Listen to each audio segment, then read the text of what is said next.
What's happening, y'all? Welcome inside the Fantasy Stock Exchange. Bush coming at you as usual with another solo video. Every Wednesday, we are going through the week slate of games. We're going through matchup by matchup, quarterbacks, running backs, wide receivers, tight ends, who are going to be starting, who are going to be sitting, who are going to be streaming, who's my start of the weeks, flexes, all that kind of stuff.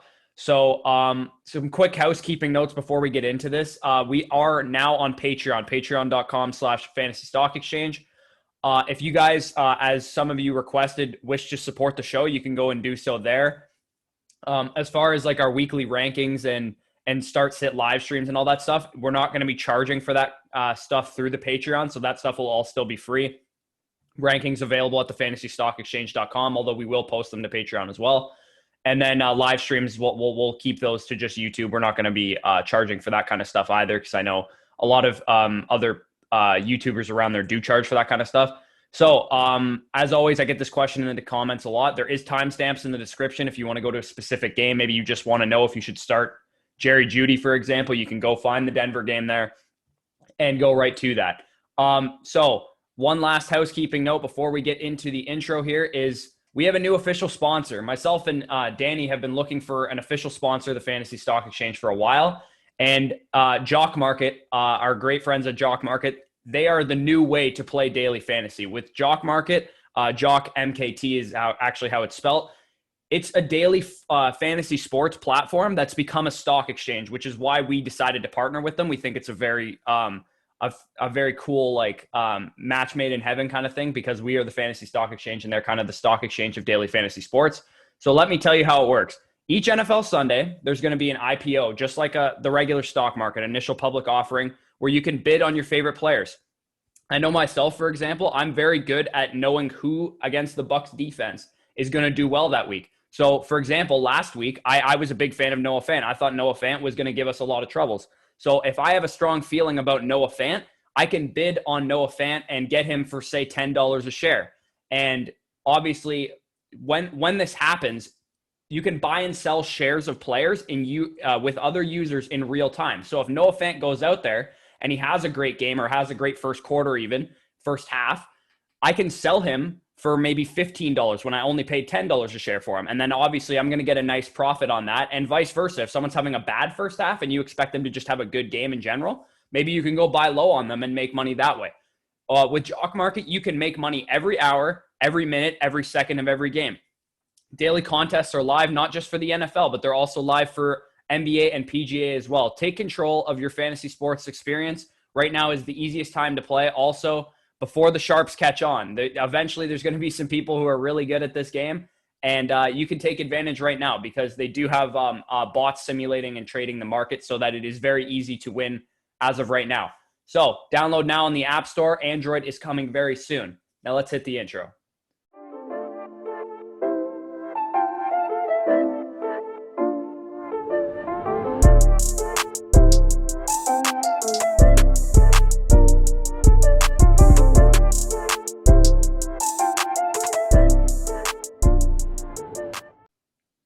All right, so the first game on the schedule, TNF, or as I like to call it this week, totally nasty football. That is the Broncos and Jets. Sit both quarterbacks for the love of all that is holy. Neither of these guys should see the light of day in anyone's lineup. Broncos announced that Brett Rippon will be officially the starter. Just absolutely gross.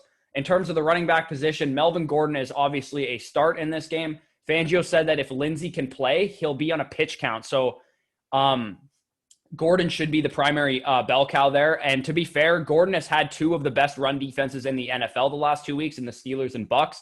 He should be much better in this game on the ground. And he's always got his receiving upside and goal line carries as well. Broncos are still stout against the run despite some injuries, though. So don't start any Jets. Not like you were excited to start Frank Gore or whoever else anyway. But I would be sitting those guys because the Broncos are much worse against the pass than they are against the run. Wide receiver-wise, Jerry Jeudy, I think you can flex him in this game. On the screen right now, you'll see the kind of wide receiver matchups against the Jets.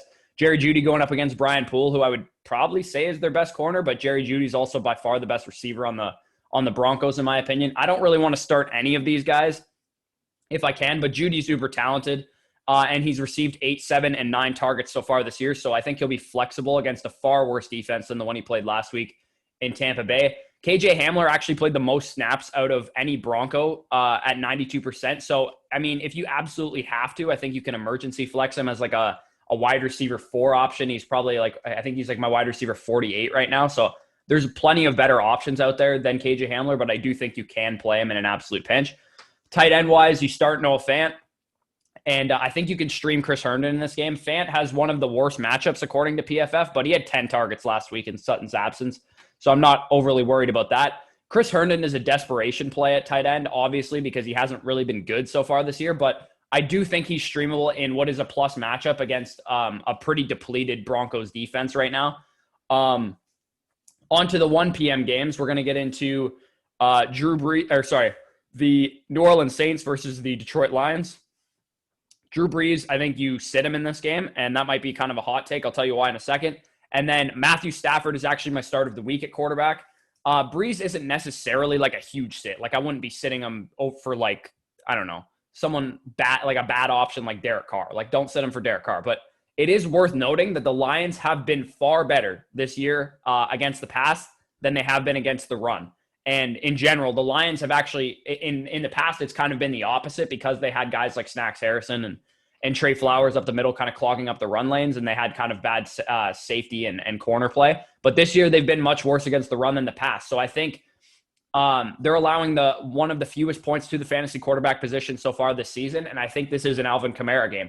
Stafford faces pretty much the exact opposite scenario. The Saints are one of the most pass-friendly defenses in the NFL thus far, 6th most points to fantasy quarterbacks, and have absolutely been clamps against the running back. I don't think there's any chance that, I mean, we'll get into the running backs right now.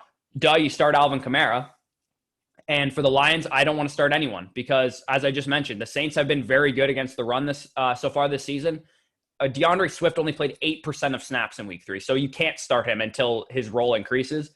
And then a tough matchup on the ground for Adrian Peterson, as I just mentioned, so I don't want to start him either.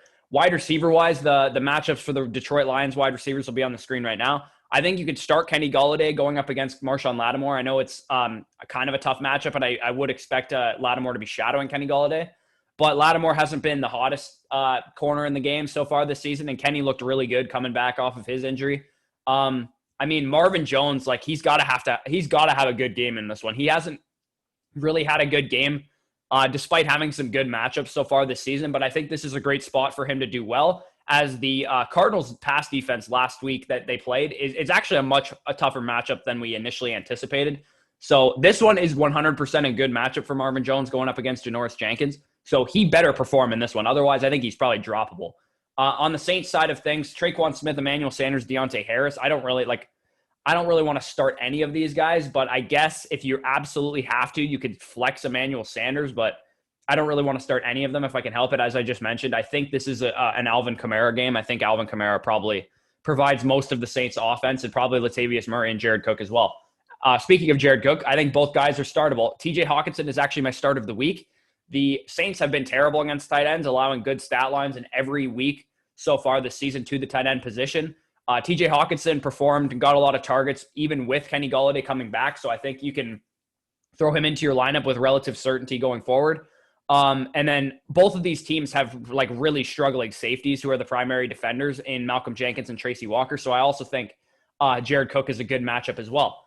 On to the Chargers and Bucks. At the quarterback position, Justin Herbert is actually my sit of the week. The Bucks defense is allowing the 4th fewest fantasy points per game to the quarterback position. As I've mentioned already, this defense is legit, and a rookie quarterback is going to be disoriented going against Todd Bowles, who just absolutely blitzes the living shit out of people, and they're often exotic blitzes. So I just think Justin Herbert's going to have a rough game in this one. I think you can fire up Tom Brady pending Chris Godwin's health. It's actually been announced now that Chris Godwin is going to miss this game. I still think you could start Brady as like a top 18 quarterback, but not as like a top 15, 14 quarterback as I would have had him ranked had Godwin been playing. Even then, he's streamable against like a banged up Los Angeles Chargers defense that just actually lost Chris Harris Jr. Running back wise, I think you start Eckler and you sit Kelly. I think in the Bucs backfield is just a complete mess. I think you can flex both running backs if you enjoy headaches, to be honest. Like, here's what we know about the Bucs backfield. When Ronald Jones, who's still currently the starter, makes mistakes, he gets benched. Otherwise, he leads the team in snaps and he leads the team in opportunities. it is really a committee, and Bruce Arians just absolutely does not care about our fantasy teams. I know we want him to care about our fantasy teams and just pick one, Leonard Fournette or Ronald Jones. But to be honest, these guys complement each other well. As a Bucs fan, I've noticed it. And it will take an injury to start one of them very confidently, but you can flex both, I think, week in and week out, and especially in this matchup, as top 36 options, given the offense that they play in. Wide receiver-wise, I think you definitely start Mike Evans. Scotty Miller is actually my start of the week at the wide receiver position. Now that we know on the screen right now, Ian Rappaport saying that Chris Godwin will be out for this game because he has a mild hamstring pull and probably out for next Thursday's contest as well. If you need a good waiver pickup to last you like 2 weeks that you can use him, I think Scotty Miller definitely fits the bill for that. And then on the Chargers side of things, I think Keenan Allen is really the only startable receiver there. As I mentioned, the wide receiver matchups, according to PFF, they actually have Chris Godwin in here, but it'll probably be like Tyler Johnson or Justin Watson taking over his place in the slot.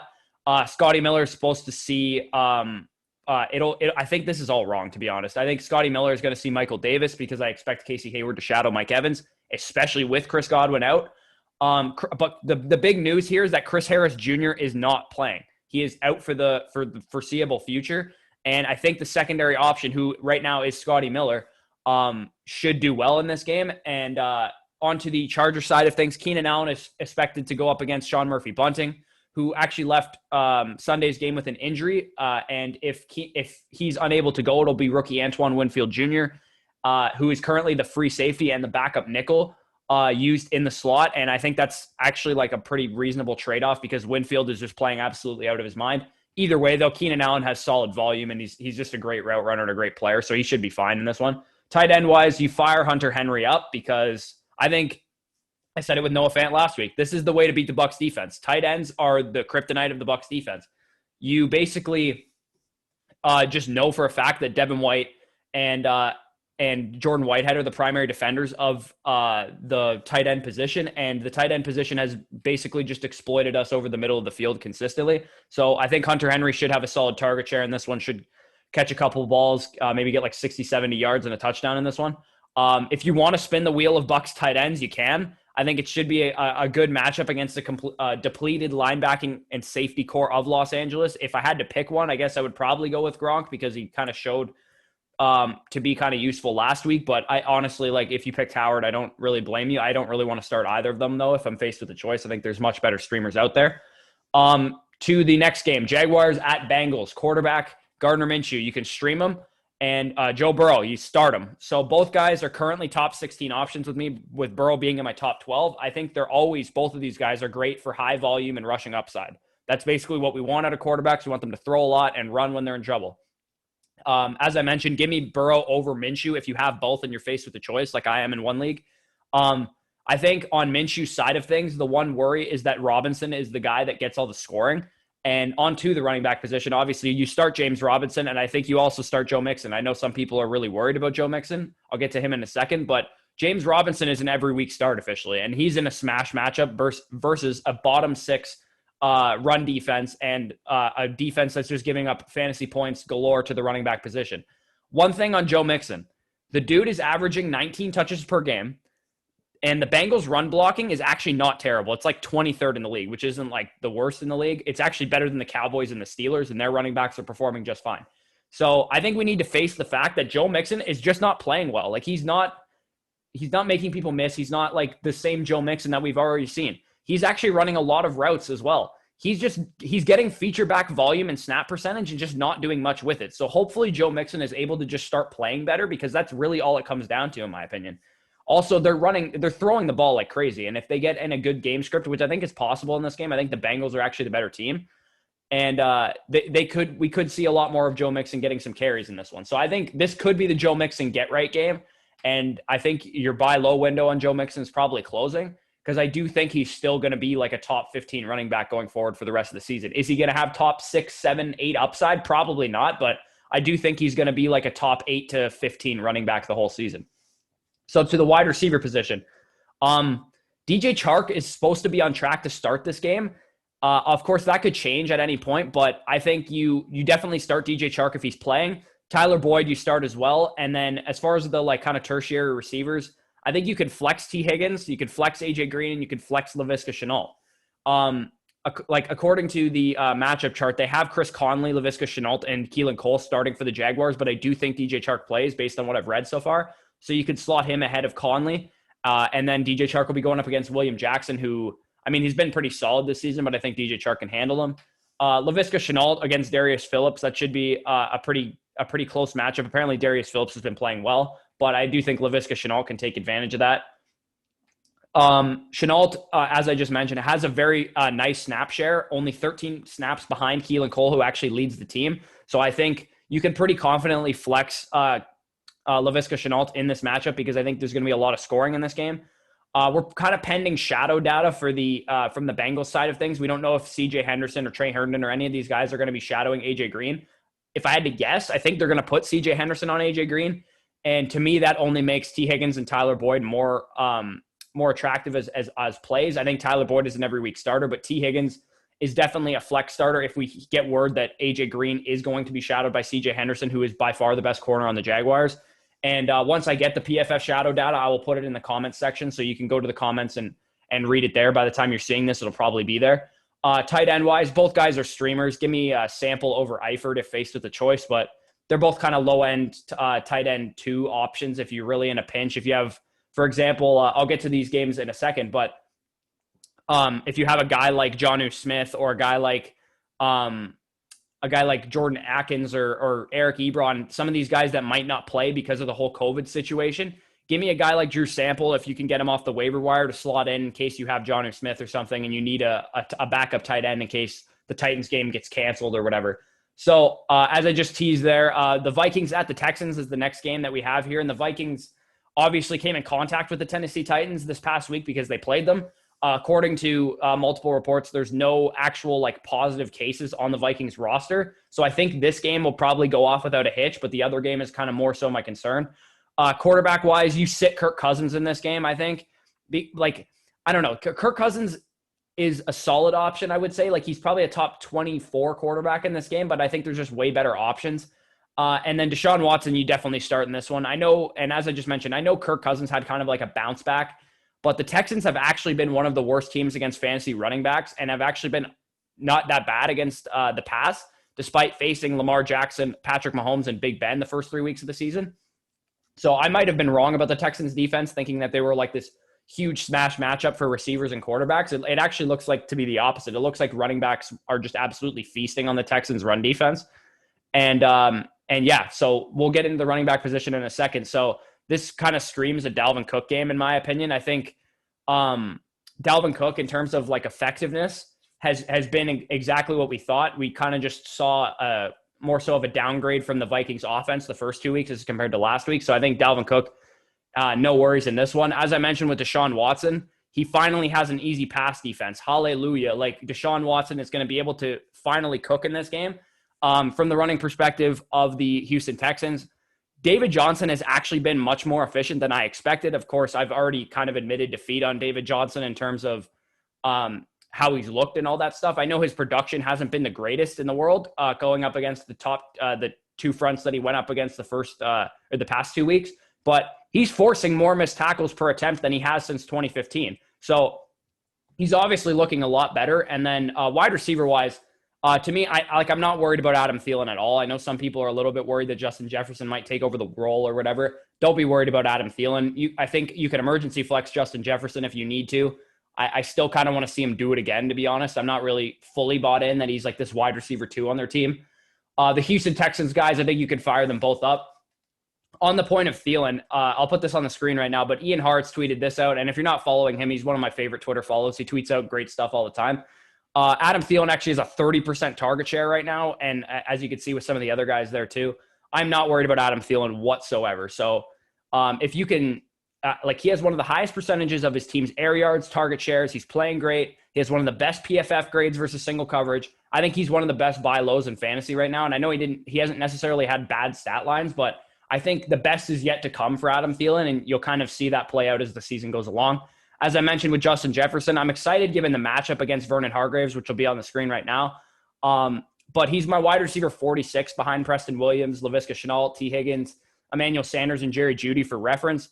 The reason is because I basically just said it. I want to see him do it again because I think it might have been kind of a fluke game. We'll see if he gets more involved in the passing game, but I do think you can flex him if you need to. If you have some guys that are hurt or whatever, if you have Godwin or Chark or whoever else might not play, AJ Brown or whatever like that. So the next kind of wide receiver matchups thing we'll get to is the Texans receivers on the Vikings corners.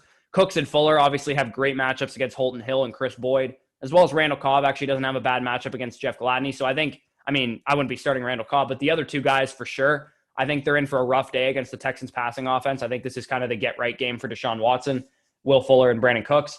Tight end-wise, I don't really want to start anyone on the Vikings tight ends. I think they're kind of just like a tight end by committee. And then on the Houston side of things, I think maybe Akins, if you need an absolute desperation play, a low-end streamer that you can just pick off the waiver wire and start in your lineup. Maybe someone gets injured or whatever. So that's going to do it for this game. On to the next game, Seahawks at Dolphins. Quarterback dangerous. You never sit him. Guy's on a fast track to the MVP. And I think you can stream Ryan Fitzpatrick as well in this game. Obviously, Fitzpatrick draws a pass defense that has allowed 300 yards more than any pass defense in the NFL. Ryan Fitzpatrick is a hot and cold quarterback. He had a really good game last week, so I actually kind of have this weird gut feeling that he might be terrible in this game, given the nature of Fitzmagic and Fitztragic, and we could even see Tua in this game if they go down big early. It's never a good thing when you go down huge early in a game, and I think the Seahawks are just going to absolutely put the pedal to the metal on the Dolphins defense in this game, and we might see Fitzpatrick playing from behind, which could end well for fantasy. It might not end well. We'll see, but I do think Ryan Fitzpatrick is a streamable option just because of projected game script and all that kind of stuff, but it wouldn't shock me if he disappointed. Running back wise, Carlos Hyde is actually, I think you could start him. Like he's a flex play, as well as Myles Gaskin. Carlos Hyde should see a large number of carries in Chris Carson's absence and could get into the end zone based on like the projected scoring in this game. I would start Carlos Hyde over Josh Kelly. I would start him over Jeff Wilson. I would start him over the Bucs running backs. I think Carlos Hyde is kind of like a top 30 option, like a sneaky top 30 option this week because he should be in for a lot of volume and a good offense. Myles Gaskin should be locked and loaded, coming off of a 27-touch performance in which he had 75% of the snaps. Hopefully Jordan Howard can screw off with the goal line carries, but I think Myles Gaskin's a guy that we need to start looking at. He's really low in ECR for some reason. He's like RB 38 in ECR. Maybe it hasn't updated yet, but I have him like my top 26 right now. I think my top 24 right now. I have him like RB 21. So I think he's definitely going to be usable in this matchup. Wide receiver wise, DK Metcalf and Tyler Lockett are going up against some pretty easy matchups. DK Metcalf against Xavier Howard. Xavier Howard's a good corner, but DK Metcalf has shown that doesn't really matter. Tyler Lockett going up against Jamal Perry is just absolutely advantage Tyler Lockett. So you can fire both of those guys up with extreme confidence. The Seahawks pass defense, as I mentioned, has allowed 47.9 fantasy points per game to wide receivers. And second place is Dallas with 34. So it's a huge gap between first and second place. I think Preston Williams and Devontae Parker are both startable in this game, with Preston Williams going up against Trey Flowers and Devontae Parker going up against Shaq Griffin. I think they both have some flex viability in this game. Tight end wise, I think Mike Gesicki. Mike Gesicki is becoming kind of like an every week starter with the way he's playing. And tight end wise for the Seahawks, I'm not messing with Greg Olsen. I know he had a good game last week, but the guy is so slow and he's going to be in the broadcast booth in a couple months. I don't really want to mess with Greg Olsen. On to the next game, Steelers and Titans. So this one comes with a huge asterisk that this might be moved. Hey, so just a quick note on this game. I didn't actually know it was postponed when I was recording this, but the NFL officially postponed this game. They're going to have details on when this game is actually going to take place soon. Maybe you already know that at the time that you're watching this, but Monday or Tuesday, I guess, is what they're aiming for. So just a quick note before I get into this game, I didn't actually know that they postponed it. Right, it happened like shortly after I was done recording. Quarterback-wise, if this game happens, you start Ben Roethlisberger and you sit Ryan Tannehill. We don't actually know who has COVID on the Titans. It might be Derrick Henry, and that's why they covered it up or some shit. So we'll have to wait and see who exactly has COVID. But as of right now, I'm just going to pretend that everyone's playing. So yeah, Big Ben start, and I would sit Ryan Tannehill. It's a great defense, but Ryan Tannehill might be forced to throw a bit more. So I do think he's a sit because it is a great defense and a great pass rush.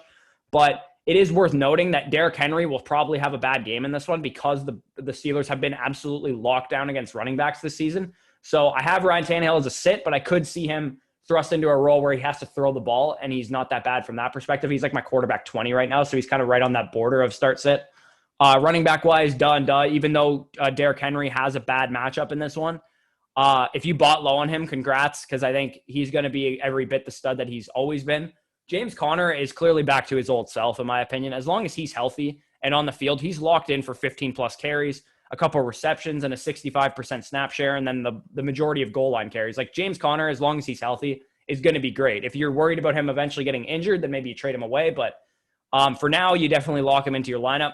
Wide receiver-wise, you start both Pittsburgh wide receivers, Deontay Johnson and Juju Smith-Schuster are both going up against Malcolm Butler and Christian Fulton. And if you notice on the screen right now, it says Chase Claypool is the third receiver and not James Washington. I don't know if that's something PFF saw from last week or whatever, but that's good news for Big Ben if Chase Claypool is the third receiver officially in snaps now, because, I mean, Chase Claypool has just thoroughly outplayed James Washington, and I think that only benefits the offense in general. And I'm of the belief that a better offense benefits everyone. Like Chase Claypool being good benefits Juju Smith-Schuster and Deontay Johnson more than it hurts them, because it just means the offense is going to score more points. Deontay and Juju, I think, are set to go absolutely stupid in this game, as they are thoroughly more talented than the matchups that they have, and they have a plethora of volume headed their way against a weaker pass defense than a lot of people probably think. Corey Davis is going up against Joe Hayden, who's actually struggled pretty mightily in coverage so far this season. And I think Joe Hayden might be a little bit past his prime, to be honest. And the Steelers, as I mentioned, have been far more forgiving of fantasy wide receivers than they have been of running backs. In terms of tight ends in this one, Jonnu Smith is an every week start. You don't sit him. But Eric Ebron is looking like he's kind of coming on as like a streaming option for the Steelers, which I kind of expected, to be honest. But if you need a tight end in a pinch, I think you can flex Eric Ebron. On to the next game, Browns at Cowboys. Quarterback, Baker Mayfield, I think you sit him. And that might be kind of a hot take, because I know everyone kind of expects a lot of scoring in this one. I'll explain that in a bit. And then you start Dak Prescott. But Baker sees an upgrade from his usually unstartable status. Usually Baker Mayfield, I'm not even considering starting. But I'm not rushing to start him either, as I mentioned. I know in ECR, he's like a lot higher than I have him. I think he's like 18 or something in ECR. So the experts are a lot higher on Baker Mayfield than I am, because he plays a bad pass defense, right? But Dallas has been bad against the run too. And we all know this team loves to run. And segueing into the running back position, you could start all three of them: Kareem Hunt, Nick Chubb, and Zeke Elliott. All those guys are every week starts, in my opinion.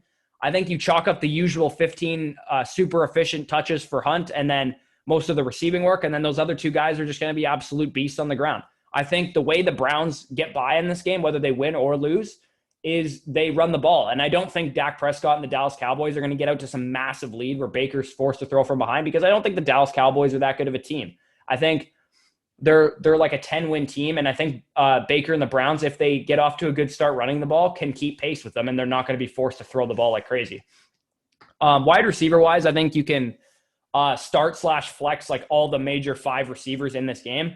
From the Browns' perspective, Odell Beckham is expected to go up against Darryl Worley, who's kind of banged up. Jarvis Landry against Jordan Lewis. OBJ, I think you can start with confidence in this game. We've seen he has a pretty high target share in his offense. Jarvis, you can flex, but I mean, Jarvis is kind of playing bad, to be honest. He's not getting a lot of volume. I'd rather play a guy like Brandon Cooks, John Brown, Corey Davis, Scotty Miller over Jarvis Landry, because he's really just not been the volume hog that Jarvis Landry has always been his entire career. From the Cowboys' perspective, you see Gallup is going up against Terrence Mitchell. Amari Cooper is going up against Denzel Ward. Maybe he shadows him. I'd imagine he probably will. And then CeeDee Lamb going up against Taveri Thomas. I don't even know who that is. So as I mentioned, Ward might shadow Cooper. So I think the other two guys may be the ones to steal the show in this one, and Cooper might have a down game. All three, though, are our top 30 options for me. I do have Cooper a little bit lower than consensus. Consensus has him at like 6. I have him at like 12. And I think CeeDee Lamb, Gallup, and them are all like starts. I think they're both in my top 26. Tight end wise, I guess you can stream Austin Hooper in this one, just because we do expect a little bit more passing than usual. But I don't really want to stream Austin Hooper. I kind of don't even want to own Austin Hooper at this point. Dalton Schultz, I think you can stream, and I would actually stream Dalton Schultz way over Austin Hooper, because he's getting the snap share, he's getting the target share, and he's looking good, as we thought might be the case for Blake Jarwin coming into the season. All right, on to the next game, Cardinals and Panthers. Quarterback-wise, you start Kyler Murray every week. And I think you sit Teddy Bridgewater in this one. The Cards have actually been very solid against the pass and kind of weaker against the run. So I think Bridgewater's startable in a pinch, but I'd rather start a guy like Fitzpatrick, Wentz, Tannehill, and Baker all over Teddy Bridgewater in this one. Running back wise, I think you could fire them both up. Obviously, Drake, I'm going to be really concerned if Drake doesn't have a good game in this one because similar to Joe Mixon, he honestly just isn't playing well. Detroit was an easy matchup for him last week. And he had kind of like a mass stat line against him. And he's also getting virtually no receiving floor this year. I thought Kenyon Drake was going to be a 4 to 5 target guy per game, like week in and week out, even with Chase Edmonds there. And he's getting like 2 targets a game, which is not great. Mike Davis, on the other hand, is basically 75% of CMC's volume so far. And I think you can fire him up as a top 25 back this week because I think the Cardinals are weaker against the run than they are against the pass. Wide receiver wise, obviously, you start DeAndre Hopkins. I think like the second receiver on the Cardinals is such a revolving door. Like Larry Fitzgerald, I don't want to start him in this game, even though I think it's an okay matchup. But Andy Isabella is someone to keep an eye on in terms of like waiver wire speed dial because he's just been super effective with the limited volume he's seen so far in his career. So maybe as Christian Kirk continues to be banged up or whatever, maybe like Andy Isabella kind of works his way into the starting lineup a bit more. Either way, just a name to keep an eye on. I wouldn't be starting Fitz or Andy Isabella in this one. Just DeAndre Hopkins from the Cardinals' perspective. As far as the Panthers goes, I'm kind of awaiting PFF's data, as I mentioned. But as of now, it's not I don't think that Patrick Peterson is going to be shadowing DJ Moore. My logic is whichever of the two, DJ Moore or Robbie Anderson, doesn't see primary coverage from Patrick Peterson, and you can see on the screen right now, it does say Patrick Peterson is set to be on Robbie Anderson unless we hear otherwise of projected shadows or whatever. The other one is probably going to have the better game. If Moore has Patrick Peterson on him, it's probably going to be Robbie Anderson game. If Robbie Anderson has Patrick Peterson on him, it's probably going to be a DJ Moore game. For my DJ Moore sake, or my DJ Moore share's sake, I really hope it's Robbie Anderson on Patrick Peterson because I need a blow-up game from DJ Moore. But anyways, Hopkins, as I already touched on, he draws Dante Jackson, who should be absolutely destroyed by DeAndre Hopkins, who's actually my wide receiver 1 on the week. Tight end wise, you absolutely start 0 tight ends in this game. Ian Thomas is not a thing. We thought he might be in the offseason, but he's definitely not a thing. And then the Cardinals just don't use tight ends. So Colts and Bears, the next game. Quarterback wise, I know Foles had a decent game, but you sit both guys in this one. I don't want to start Phillip Rivers or Nick Foles. Neither of them have a rushing floor, and they're both just not very good quarterbacks.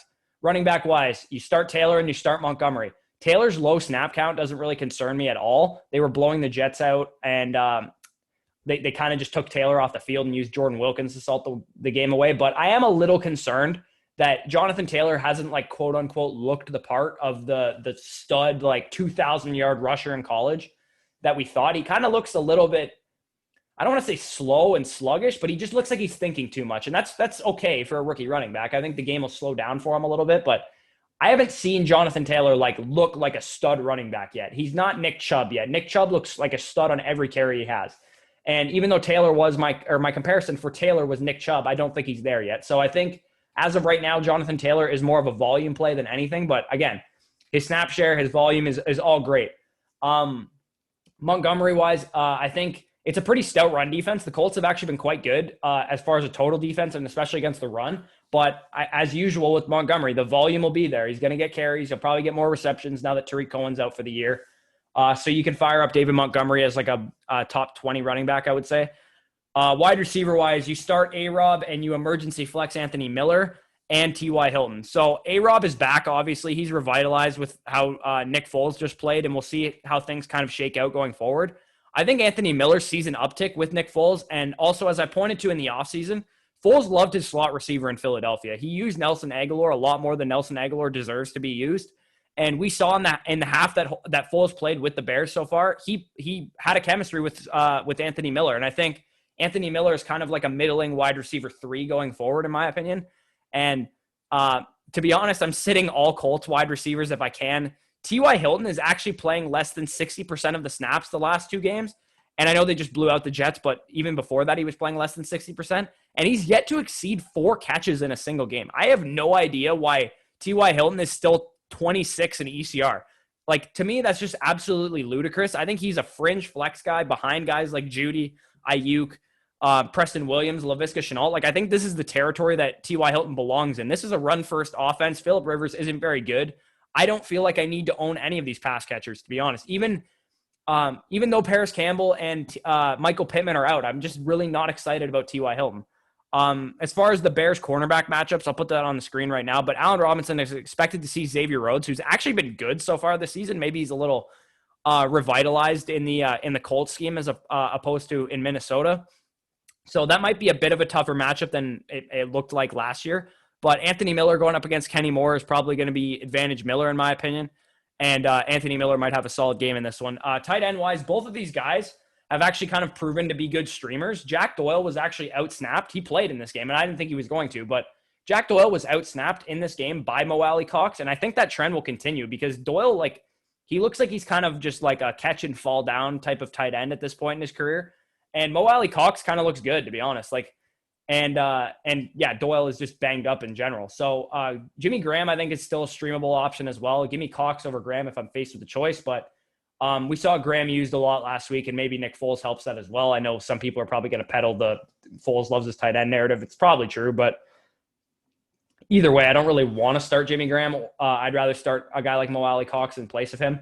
On to the Ravens at the Washington football team. Quarterback-wise, both of these are easy decisions. You start not Dwayne Haskins. You start Lamar Jackson every week, and you sit Dwayne Haskins every week. I don't care who his matchup is.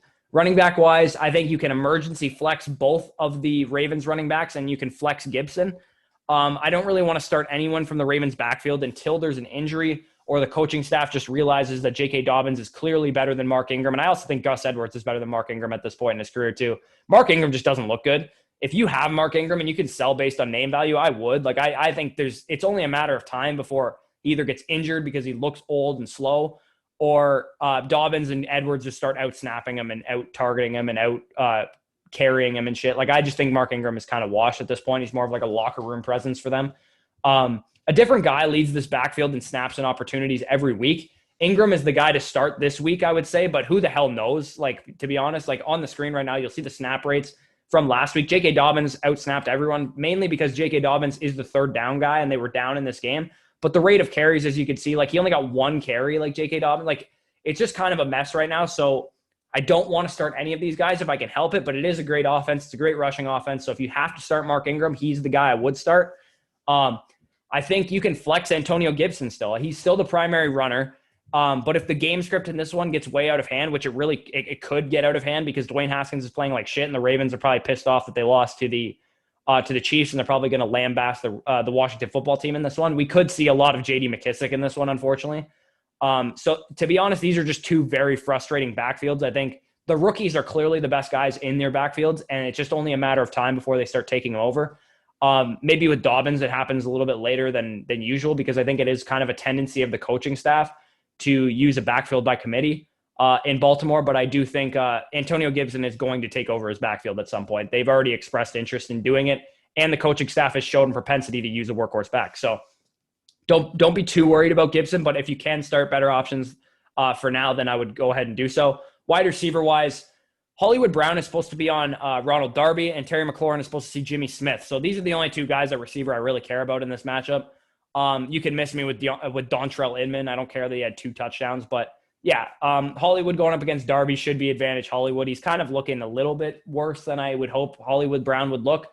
And Terry McLaurin going up against Jimmy Smith, I think Terry McLaurin can get it done against him. Tight end-wise, you obviously start Mark Andrews, but I think you obviously start Logan Thomas as well. Logan Thomas has seen 7+ targets and a high snap share in each of the first 3 games. He's had every week start. He's kind of an every week starter at this point, to basically on his usage. And low key, he might be a buy low for when Haskins. I think Haskins is going to get replaced at some point by either Alex Smith or Kyle Allen. I think both of them are better quarterbacks than Dwayne Haskins is playing right now. So that could be a sneaky upgrade for Logan Thomas and his fantasy potential. I'm not worried about Mark Andrews at all. He had a bad game. I understand it, but Mark Andrews is so good, and he's going to get right in this matchup against Washington, I think. 4 p.m. games. The New York Giants against the Los Angeles Rams. Quarterback Daniel Jones. You sit him. And quarterback Jared Goff, you start him. Jones hasn't looked great so far this year, in my opinion. I'll sit him until he shows like he can be consistent and he can actually carry an offense. Goff, on the other hand, has actually played pretty well, and he faces a Giants defense that ranks bottom 10 in coverage and pass rush according to PFF. So I think Goff and the Rams passing offense should probably do pretty well in this one. Running back wise, I think you sit them all for New York because I don't want anything to do with the Giants backfield. Like I actually personally just don't give a fuck about it. If you wasted money on 5-carry Freeman, that's probably your own fault. I don't want to start Dion Lewis. They just signed Alfred Morris. Like I don't care about this backfield. I don't care that someone might get some carries each week. Like I honestly don't want to start any of them because it's a bad offensive line. It's a bad offense and they're bad running backs. So I don't really care. Darrell Henderson on the Rams side, I think you can flex. Henderson's like interesting, I guess, but despite the tough matchups, the tough matchup against the Giants run defense, which is actually very good, he'll probably be solid in this one. But to be honest, I'd rather start a guy like Carlos Hyde, Antonio Gibson, Mark Ingram, all over a guy like Darrell Henderson. But I would start Darrell Henderson over a guy like Josh Kelly, over a guy like Jeff Wilson, and over a guy like J.K. Dobbins, if that gives you an idea of where I kind of see Henderson. I am lower on him than consensus is, but I still think he's kind of like in that RB30 range that you could start him. Wide receiver-wise, you flex Darius Slayton. I think you can emergency flex Golden Tate, and you start both Rams receivers as usual. Slayton, he's obviously a volatile play. I'll say I was a bit wrong when I thought he would turn into kind of like an every week top 24 receiver. I think he is still very volatile because he's like a downfield guy, and Daniel Jones is just volatile in general. But I do think he is flex worthy in this one, considering that assuming they don't have Ramsey shadow him, which I don't think Ramsey will, because Jalen Ramsey shadows like number one receivers, and Darius Slayton hasn't proven to be a number one receiver yet. So I think they'll probably just play sides with Jalen Ramsey. And if that's the case, then they'll probably move Darius Slayton away from him to get him targets. And I think he'll have a good game. Wide receiver wise on the Rams, I think Kupp has the great matchup again this week. Robert Woods is going to undoubtedly shadow James Bradbury is undoubtedly going to shadow Robert Woods in this one. I think Cooper Kupp going up against Darnay Holmes in the slot, as you can see, is the biggest wide receiver advantage on the week, according to PFF. So I think Cooper Kupp is going to have a field day in this one, and he's going to be in my top 8 receivers, to be honest. And Woods probably see a downgrade. He's more of like wide receiver 20 for me, even though he had an okay game against Trey White last week. Tight end wise, I think you start Evan Ingram and you start Tyler Higbee. Obviously, Tyler Higbee is an every week start the way he's playing. But the targets are there for Evan Ingram, but he kind of looks bad from what I'm seeing. Like he hasn't really looked like the explosive Evan Ingram that we kind of remember. I might sell him, to be honest, if I have him, and he has big name appeal, right? Everyone knows who Evan Ingram is. I think you can sell him for someone like TJ Hawkinson if they're worried about Kenny Golladay coming back. I think you can sell him for someone like Mike Gesicki or Noah Fant with the quarterback kind of jumble in Denver, or Jonnu Smith with the whole COVID thing. Like I would rather have those guys than Evan Ingram at this point. On to the next game. The Patriots at the Chiefs. Quarterback-wise, you fire them both up. Hopefully Cam can get into the end zone with his feet in this one, because I think that's kind of going to be the case with Cam going forward. If he doesn't get a rushing touchdown, he might disappoint you, because he kind of seems like the same passer he's always been, but he might be a little bit better than he was previously. But running back-wise, and then obviously you start Mahomes every week. Running back-wise, start of the week is Rex Burkhead at the running back position. Don't chase Sony Michel. He'll probably never have another 100-yard rushing game in his career. If James White is out again, and this is what hinges Burkhead as my start of the week. If James White plays in this one, then absolutely do not start Rex Burkhead. But given the nature of what happened to James White, and prayers up to his family, as always, Burkhead should be a flex starter with James White out. In games that James White has missed, Rex Burkhead actually averages 7.5 targets per game compared to 2.5 when James White has played. So Rex Burkhead, he's in my top 30. Like I think he's a startable asset this week. And then obviously, you start Clyde Edwards-Helaire, because, I mean, the volume is just outrageous for him, and he's running a lot of routes, and he's finally getting more involved in the passing game, which you absolutely love to see. Wide receiver-wise, on the Chiefs side of things, you start Tyreek Hill, and I would sit both Hardman and Watkins and Demarcus Robinson. I better put until Hardman outsnaps either Demarcus Robinson or Sammy Watkins, or one of these guys goes down, I cannot start Mecole Hardman. I know he had a huge play and a couple targets in this game, but he's a desperation play. That's going to happen with Mecole Hardman. I think Watkins will likely see shadow coverage by Stephon Gilmore in this game, and Tyreek Hill will likely get Jonathan Jones in the slot. And I think Tyreek Hill, even though Jonathan Jones is a good corner, I think Tyreek Hill should take care of that matchup. So I think this is more of a Tyreek Hill game. In terms of the New England wide receivers, I would start Julian Edelman, but I would sit N'Keal Harry. I better start putting some respect on L'Jarius Sneed, because he's kind of shutting guys down out here. he's a 4th-round rookie corner, and Harry is like a fringe starter anyway.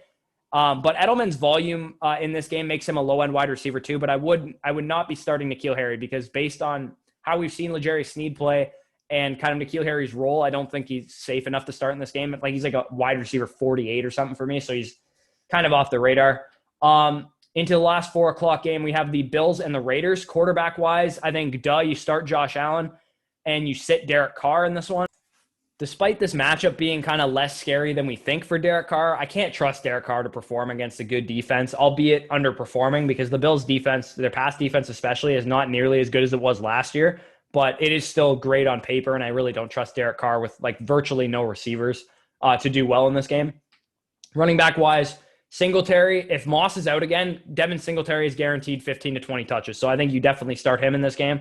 And then obviously you start Josh Jacobs every week, no matter the matchup. Wide receiver-wise in this game, Stephon Diggs is making everyone except for myself look stupid because I was on Stephon Diggs in the offseason. John Brown, I think you can start in this game as well. And then the Raiders guys, I don't want to start any of them, especially if Ruggs is out, which I think he will be. Bryan Edwards is supposed to get Trey White in coverage, probably not shadow coverage, but either way, I don't want to start Bryan Edwards. I think Renfro is the only guy I'm even willing to emergency flex. I think he's like a high-end wide receiver 4 for me this week, so I think you can emergency flex him if you have to, but in general, I don't really want to start any of the Raiders receivers. As far as like the Bills side of things, Trayvon Mullen is supposed to be the guy that's going to be on Stephon Diggs, and he's no slouch. He's actually played pretty well, but Diggs is going to wipe the floor with him because he did the same with Jalen Ramsey. And John Brown should perform great opposite Diggs against rookie Damon Arnett. And both of these guys are top 30 options for me, with Diggs actually being in my top 5 this week. Tight end wise, I think there's no tight end you could start on the Bills. And then you obviously start Darren Waller. I kind of called the fact that Darren Waller might have a down game last week. Uncle Bill obviously isn't as dumb as Sean Payton and just lets Darren Waller get all the catches he wants. So I expect Darren Waller to rebound and bounce back in this one. Sunday Night Football. Philadelphia Eagles versus the 49ers. I don't really like this game. It's kind of gross, to be honest. But quarterback-wise, I think you sit them both. To be honest, the 49ers still rank first in total defensive grade per PFF, despite losing all the stars that they've lost, like Nick Bosa and Richard Sherman right now and Solomon Thomas and all that stuff. They still have a good defense. They're a well-coached defense. And Wentz has still been playing terrible. So I don't really want to start Carson Wentz, even though the defense is depleted. And then, obviously, whoever starts for the 49ers, whether it's Nick Mullins or Jimmy Garoppolo, I don't think they're really startable. I think they might have better game than we anticipate, but I don't trust either of them in my lineup. Running back-wise, I think, you start Miles Sanders every week. And then Jerick McKinnon, I think you start, and I think you can emergency flex Jeff Wilson as well. 18 opportunities and 62% of the snaps for Jerick McKinnon last week. Obviously, this makes him a viable flex option if his ribs and whatever other injury he has can hold up and he's going to play at full strength in this one. Maybe we have to wait word on that, see what the practice reports are like. If he's practicing in full, though, I'm not overly worried. In terms of Jeff Wilson, 15 opportunities for Jeff Wilson also kind of make him an emergency flex option because the Niners backfield has always been kind of like a 2-man game. And I think Jeff Wilson is going to have a role in this game. Wide receiver-wise, just absolutely yuck for the Eagles. I don't want to start any receivers for the Eagles if I can help it. And then for the 49ers, I think emergency flex Brandon Ayuk. There's some rumblings that Darius Slay is shadowing Brandon Ayuk in this game, which probably won't end well for Brandon Ayuk because Slay has been pretty good. I don't really care about the matchups, though, for Deshaun Jackson and Greg Ward. I don't really want to start either of them. But Greg Ward, if you absolutely have to, I think you can start him as like a wide receiver 4, wide receiver 5. But I think there's just better options out there. I'd rather start guys like T. Higgins, Laviska Shenault, all those guys I mentioned already. Tight end wise, if George Kittle is healthy, but obviously you start Zach Ertz every week. Now that Dallas Goedert is 100% out, and then George Kittle, if he's healthy, you definitely be starting him. On to Monday Night Football. The Falcons at Packers. Fire both of the quarterbacks up in this game. I don't care that both of their top receivers are likely going to be out for this one. There's a 58-point over-under in this game, so I'm 100% starting Matt Ryan and Aaron Rodgers. I think running back-wise, Aaron Jones, he's playing out of his mind. And I think you start Todd Gurley. In my weekly rankings, it's kind of funny. Todd Gurley is always like the divider between the volume hogs and the guys that we hope get volume.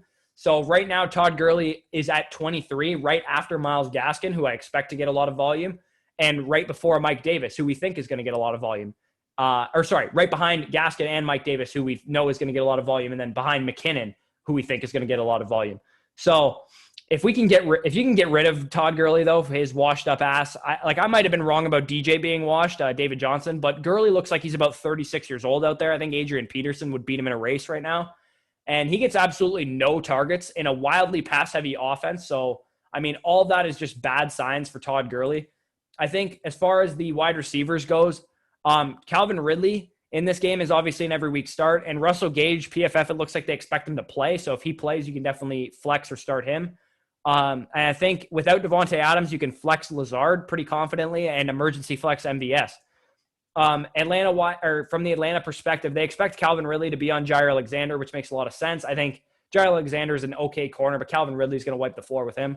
Russell Gage, if he plays, should be on Shandon Sullivan, which probably won't end well for him. And I think PFF along with myself think both of the studs, Adams and Julio, will miss this one.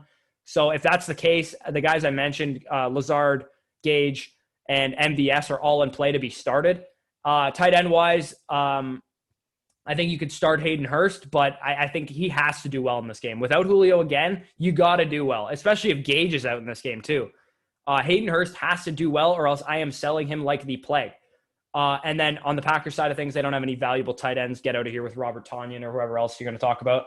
So that's it. That's all the matchups. If you guys enjoyed, make sure you guys like this video, comment any of your thoughts down below, any start sit questions you have.